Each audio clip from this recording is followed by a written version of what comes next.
भारत माता की। भारत माता की। कोडरमा और गिरिडीह को जोहार। मां चंचला देवी की पावन भूमि को मैं प्रणाम करता हूं। मैं पारसनाथ पर्वत को भी श्रद्धापूर्वक नमन करता हूं।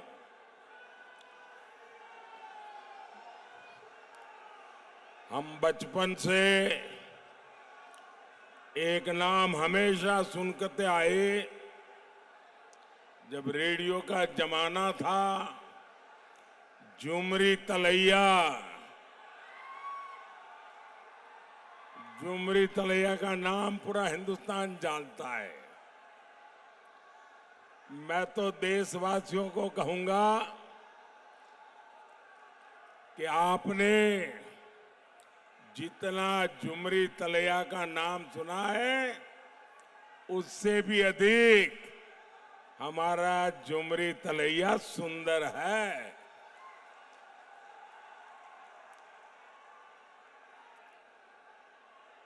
बेटे, आप बैठे आओ। थक जाओगे बेटा, थक जाओगे। भाई, कोई इस बच्चे ने एक तस्वीर बना के लाया है, जरा एसपीजी के लोग ले लेना।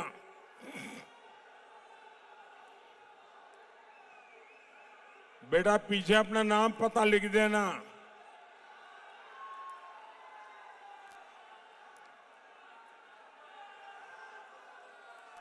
भारत माता की। भारत माता की। मैं सीधे काशी से आपके बीच आ रहा हूं। मुझे आने में विलंब हुआ, इसलिए आप सब मुझे क्षमा करें। और मुझे बताया गया कि आप में से बहुत लोग सुबह 8:30 बजे आके बैठ गए थे।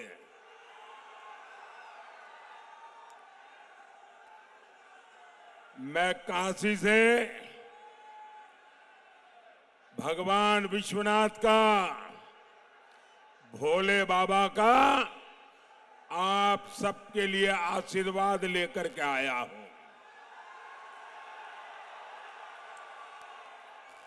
मैं आज काशी में अपना नामांकन दाखिल करने के बाद ये मेरी पहली जनसभा है। और मैं देख रहा हूं कि काशी हो या कोडरमा या गिरिडीह, एक ही बात गूंज रही है। फिर एक बार, फिर एक बार, फिर एक बार। साथियों, जितने लोग यहां दिखते हैं ना, उससे डबल लोग बाहर हैं। ये आपका प्यार, ये आपके आशीर्वाद, ये आपका उमंग, मैं आपको शत शत नमन करता हूं। साथियों, काशी के लिए मैं पीएम नहीं, एमपी हूं। कोडरमा और गिरिडीह वालों को भी यही समझकर वोट डालना है। मोदी ही आपका एमपी है, मोदी ही आपका पीएम है।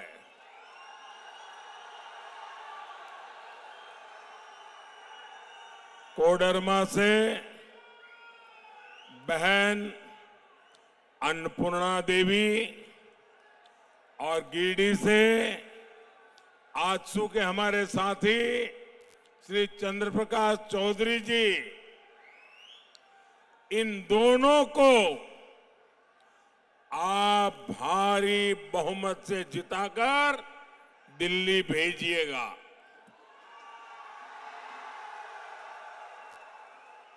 आपका एक एक वोट देश में तीसरी बार मोदी की मजबूत सरकार बनाएगा। इनके अलावा आपको दिलीप कुमार वर्मा जी को, जो गांडे विधानसभा से चुनाव लड़ रहे हैं, उनको भी जिताना है। साथियों, जब एक मजबूत सरकार होती है तो वो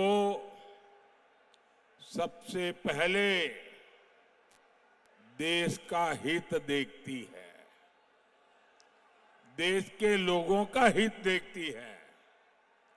लेकिन जब देश में कांग्रेस जैसी कमजोर सरकार होती है तो वो देश को भी कमजोर कर देती है। ऐसी कमजोर सरकार कभी भी देशवासियों का भला नहीं कर सकती। कोडरमा और इस क्षेत्र के लोगों को इन्होंने दशकों तक कमजोर सरकारों का रवैया देखा है। कांग्रेस की कमजोर सरकारों ने देश को नक्सलवाद की आग में झोंक दिया और नक्सलवाद ने देश का बहुत नुकसान तो किया ही किया, लेकिन मेरे देश के अनेक माताओं को, उनके सपनों को कुचल डाला है। जो बेटे नक्सलवाद की राह पर जाके बंदूक उठा रहे थे, उन्होंने खुद को तो बर्बाद कर दिया, उस परिवार को बर्बाद कर दिया और उस मां को जिंदगी भर रोते रहने के लिए मजबूर कर दिया। इस आग में वामपंथियों ने भी अपनी रोटियां सेकी। ये भाजपा की सरकार है जिसने देश में नक्सली हिंसा पर लगाम लगाई। मोदी को चुनौतियों को टालना नहीं, मोदी को टकराना आता है। और जब फौलादी हौसला हो, जब हौसला फौलादी हो, तो बड़े से बड़ी चुनौती भी चरण चूमने लग जाती है। आज पूरे देश में नक्सलवाद का दायरा बहुत सिकुड़ गया है, बहुत सिकुड़ गया है। और मैं कोडरमा की इस धरती से सभी देशवासियों को एक गारंटी दे रहा हूं, आतंक हो या फिर नक्सलवाद, मोदी अपने तीसरे कार्यकाल में इन पर बहुत बड़ा प्रहार करने का संकल्प ले चुकी है। मोदी झारखंड को फिर से नक्सलवाद का गढ़ नहीं बनने देगी। मैं अपने नौजवानों की जिंदगी तबाह नहीं होने दूंगा। मैं उन माताओं की कोख छीनने नहीं दूंगा। वो दिन दूर नहीं जब पूरी आदिवासी बेल्ट खून खराबे से मुक्त होगी, और ये मोदी की गारंटी है।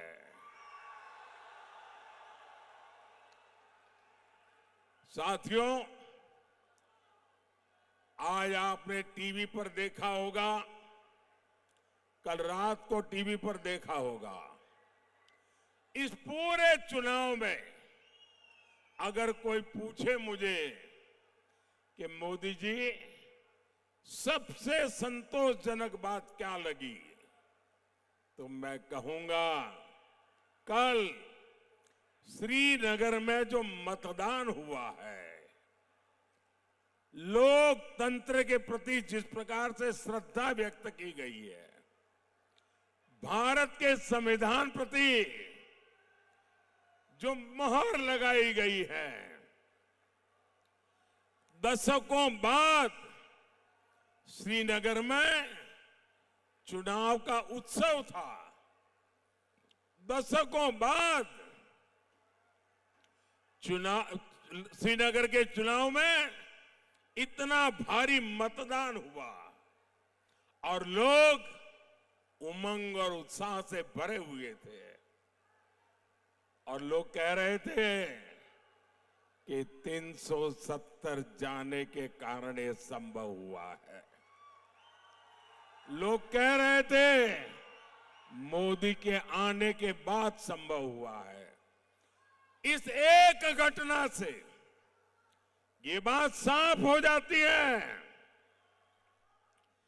कि मोदी के काम की दिशा सही है और मोदी के प्रयास सही परिणाम लाते हैं। ये श्रीनगर का कल का मतदान पूरे देश के लिए संतोष का, उमंग का, उत्साह का अवसर है। और इसलिए भाइयों बहनों, मेरे लिए और जो लोग धारा 370 को लेकर मोदी को दिन रात गालियां दे रहे थे, कान खोल के सुन लो।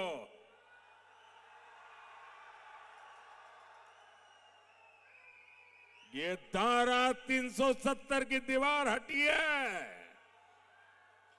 हमारे दिलों को जोड़ दिया है। हमारे सपने, हमारे अरमान एक साथ आगे बढ़ रहे हैं। भारत के लोकतंत्र के जीवन में इससे बड़ी कोई घटना नहीं हो सकती है। साथियों, जब मैं देश हित में इतने सारे काम कर रहा हूं, तो जामुमो कांग्रेस और आरजेडी वाले बौखलाए हुए हैं, संतुलन खो चुके हैं। यही कोडरमा में इंडी गठबंधन के एक नेता ने मुझे गोली मारने की बात कही थी।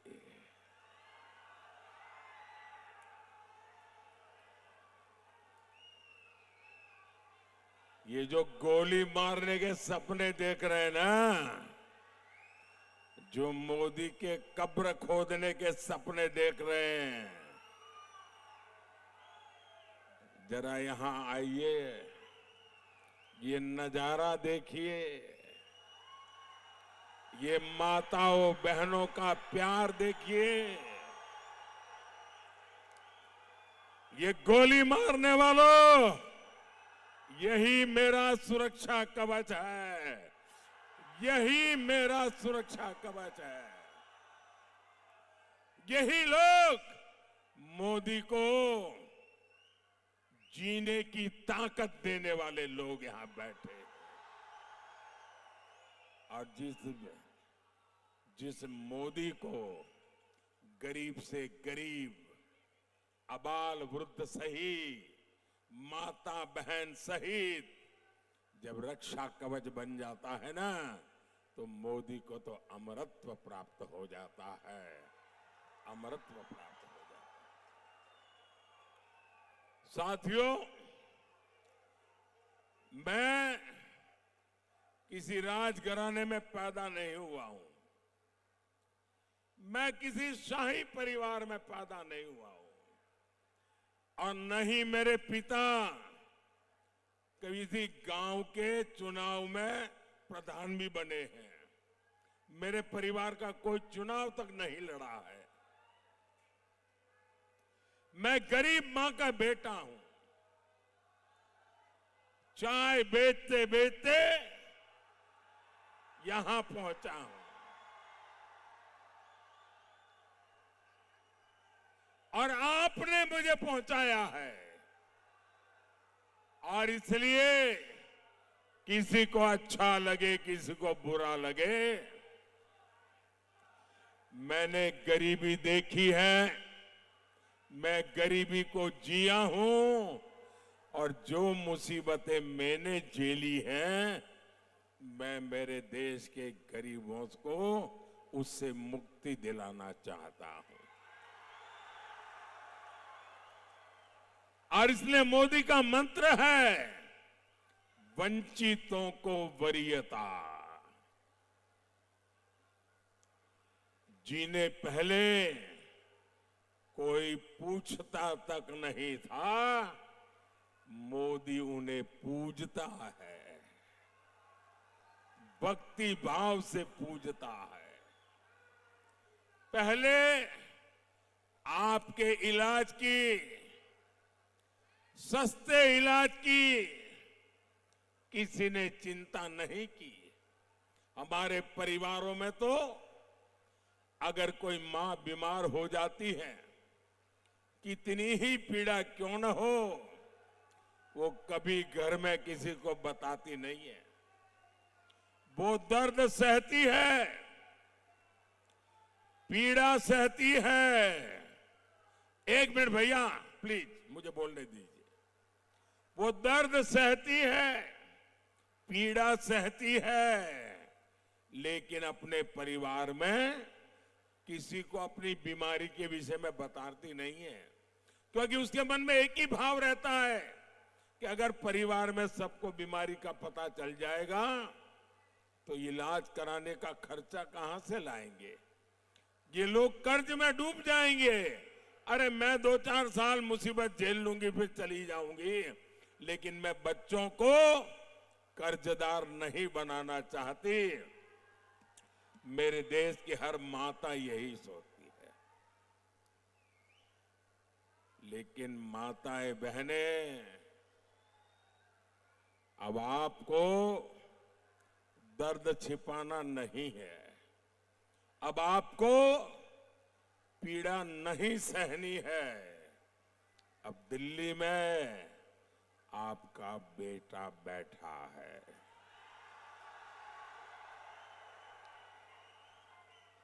अब आपके इलाज की चिंता ये आपका बेटा करेगा। आपको एक पाई का खर्चा नहीं होगा, इलाज मैं करवाऊंगा। मैंने देश भर के मेरे गरीब भाई बहनों को कहा है, भाइयों बहनों, मैंने देवघर में एम्स बनवाया, हिंदुस्तान का बढ़िया से बढ़िया अस्पताल। देवघर एम्स से इस क्षेत्र के गरीबों को बहुत बड़ा सहारा मिला है। मोदी ने उन्हें अस्पताल में 5 लाख रुपए तक मुफ्त इलाज की सुविधा दी है। हर गरीब का सपना होता है उसके पास पक्का घर हो। अगर आपका बेटा दिल्ली में बैठा हो और आप झोपड़ी में रहे, आपका बेटा दिल्ली में बैठा हो और आप कच्चे घर में रहे, इस बेटे को मंजूर नहीं है मैं हर गरीब परिवार को पक्का घर देना चाहता हूं। अब तक 4 करोड़ परिवारों को पक्के घर दे चुका हूं और तीसरे टर्म में आऊंगा। जो बच गए हैं ना, उनको भी पक्का घर दे के रहूंगा। ये मोदी की गारंटी है। मोदी ने कोडरमा, गिरिडीह में गरीब परिवारों को 1.25 लाख से ज्यादा पक्के घर बना के दिए हैं। और मेरी आपसे प्रार्थना है, आप जब गांव-गांव जाएंगे, अभी भी कहीं कोई नजर आए आपको जिसको पक्के घर की जरूरत है, उसका नाम पता लिख दीजिए, मुझे भेज दीजिए और उस मां बहन को कह देना कि मोदी की गारंटी है। तीसरी बार जब आएगा तो आपका घर भी पक्का हो जाएगा। मेरे लिए आप ही मोदी है, गारंटी दे देना। 7-8 साल पहले तक यहां करीब 2 लाख घर ऐसे थे जहां बिजली नहीं थी। मोदी ने अब उनके जीवन से अंधेरा दूर किया है, उनका घर रोशन किया है। मुफ्त राशन की योजना से भी यहां लाखों परिवारों को फायदा पहुंच रहा है। आज इतने साल हो गए, 80 करोड़ लोगों को मुफ्त में राशन मिल रहा है। मेरे पहले सोनिया बहन की एक रिमोट वाली सरकार चलती थी 10 साल पहले। उस समय के प्रधानमंत्री को पूछा गया कि आपके पास अनाज बिक रहा है, सड़ रहा है, आप गरीबों को क्यों नहीं देते? उन्होंने कहा मैं गरीबों को इतना दे नहीं सकता हूं, हमारे पास इतना नहीं है। जब आपका बेटा वहां बैठा ना, भूख क्या होती है वो मैं जानता हूं। और बच्चे भूखे होते हैं तो मां रात भर आंसू पीती रहती है, वो मैंने देखा है। और इसलिए मैंने तय किया, मैं गरीब का चूल्हा बुझने नहीं दूंगा। मैं गरीब के बच्चों को भूखे सोने नहीं दूंगा। और इसलिए 80 करोड़ लोगों को मुफ्त इलाज पहुंच रहा है। और मेरे भाइयों बहनों, लिख के रखिए, तीसरी बार आने के बाद अगले 5 साल भी मुफ्त राशन मिलता रहेगा। 4 लाख परिवारों का भी यहां पीने का शुद्ध पानी मिल रहा है। यहां लाखों किसानों को पीएम किसान सम्मान निधि का भी लाभ मिल रहा है। गरीब का ये बेटा आपके जीवन से हर परेशानी को समाप्त करने में जुटा है। और इसलिए मुझे आपका आशीर्वाद चाहिए, ताकि जो छूट गए हैं मैं उन लोगों तक भी मेरी ये सारी कार्यक्रम योजनाएं सुविधाएं पहुंचा सकूं। साथियों, जब दिल्ली में कांग्रेस जेएमएम लेफ्ट की सरकार थी, तब खनिज संपदा से निकला पैसा उस क्षेत्र को नहीं मिलता था, सीधे सरकार के खजाने में और कुछ चोरों के जेब में चला जाता था। यहां तो अभ्रक की कितनी सारी खदानें रही हैं, आपको क्या मिला? कोडरमा और गिरिडीह, उसको भी नाम मात्र के लिए कुछ मिल गया तो मिल गया। मोदी ने कहा ऐसा नहीं चलेगा। मोदी ने नई नीति बनाई, हमने डिस्ट्रिक्ट मिनरल फंड बनाया। अब मैंने तय किया है कि जिस जिले से खनिज संपदा निकलती है उसका एक हिस्सा उस जिले के लोगों की भलाई के लिए, उस जिले के विकास के लिए खर्च होना चाहिए। और इस योजना के तहत झारखंड को अब तक 12,000 करोड़ रुपए मिल चुके हैं। कोडरमा और गिरिडीह उसको भी करीब 60 करोड़ रुपए उससे मिले हैं। ऐसे काम तभी होते हैं जब आपके लिए संवेदनशील हो, ऐसी सरकार हो, आपकी परेशानियों के प्रति जो खुद परेशान होता हो, जिसको आपकी परवाह हो, तब होता है। भाइयों बहनों, मैंने लाल किले से कहा था और मैंने डंके की चोट पे कहा हुआ है, छुपा करके नहीं कर रहा हूं। मैंने कहा था मैं भारत को भ्रष्टाचार, परिवारवाद और तुष्टीकरण से मुक्त होना के लिए अपना जीवन खपा दूंगा।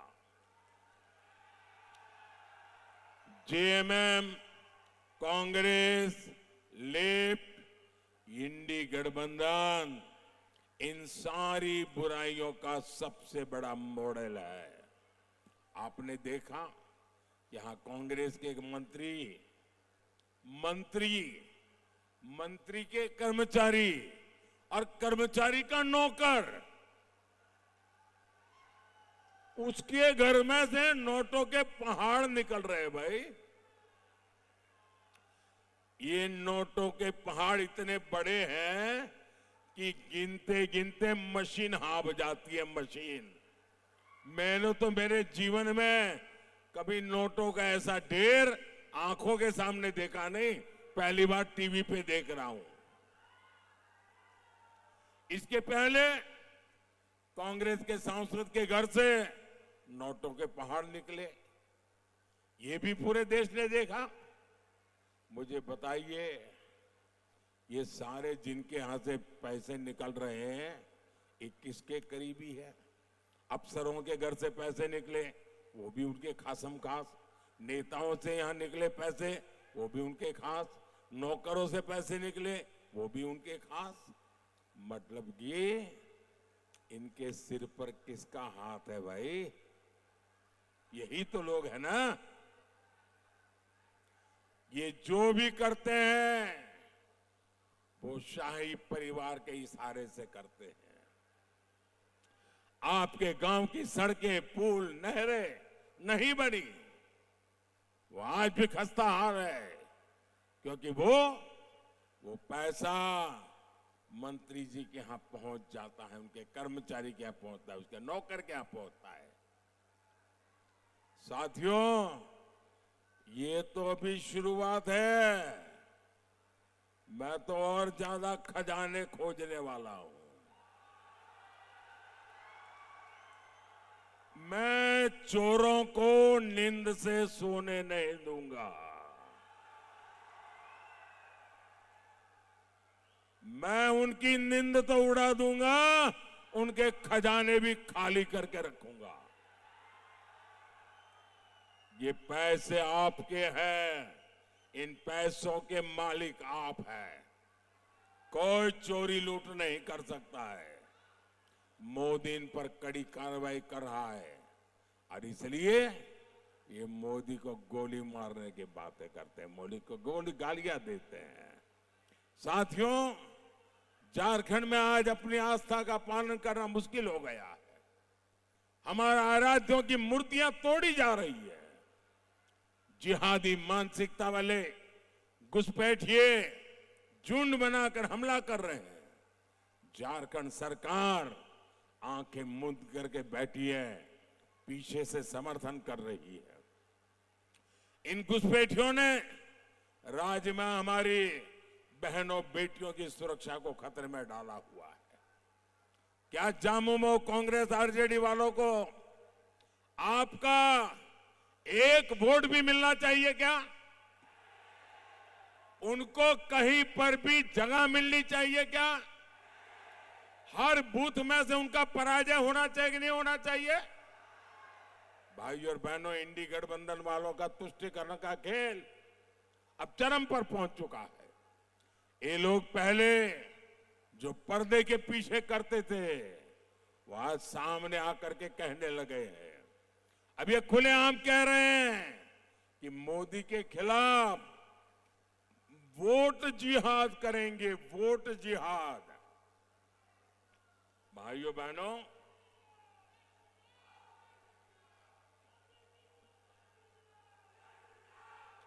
साथियों, 500 साल के बाद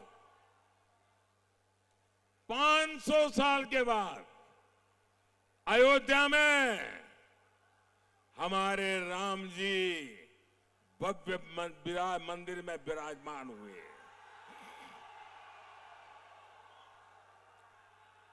पूरा देश खुश हुआ कि नहीं हुआ? आप सब खुश हुए कि नहीं हुए?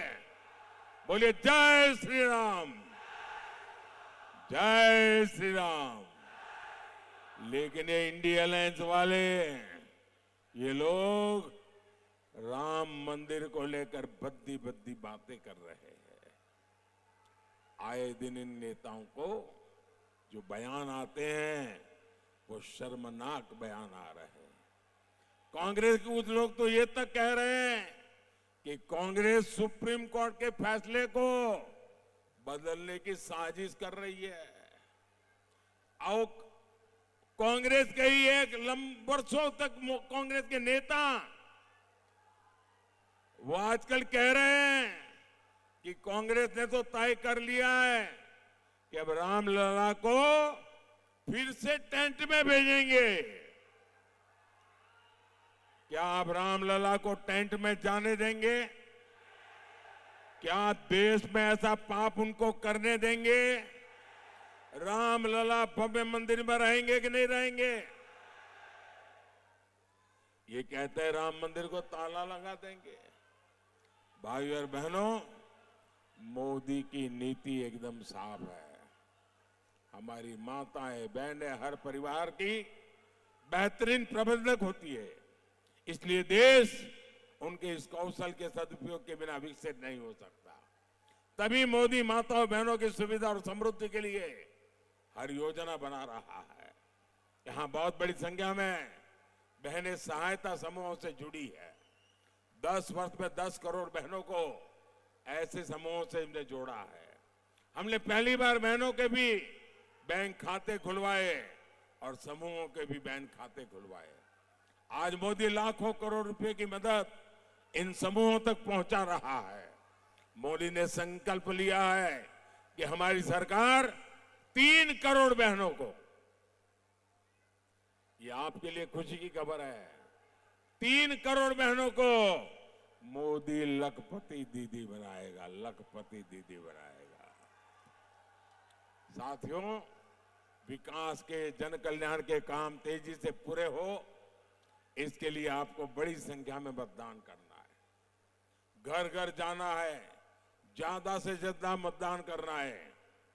हमें हर सीट नहीं, हर बूथ को जीतना है। आप घर घर जाइएगा और कहिएगा कि मोदी जी ने आपको जो हार कहा है, नमस्कार कहा है। और इस चुनाव में